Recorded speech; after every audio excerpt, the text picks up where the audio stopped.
nakakipot, wala ka namang kasalubong, pwede ka kumain ng konti sa kaliwa dahil kakanan ka.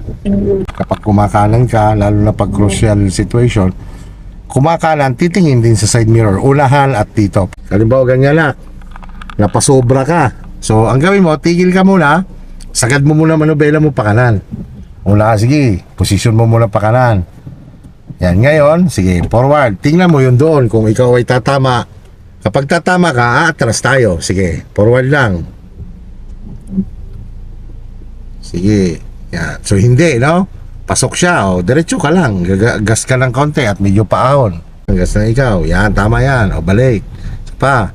Kailangan ang pinaka-reference mo talaga kapag lumiliko ka. Yung side mirror mo, kailangan, kapag yan ay almost nang mag-a-align sa curve, ay kailangan pumipihit ka na ng manubela para hindi ka nag-oversteering. Depende pa rin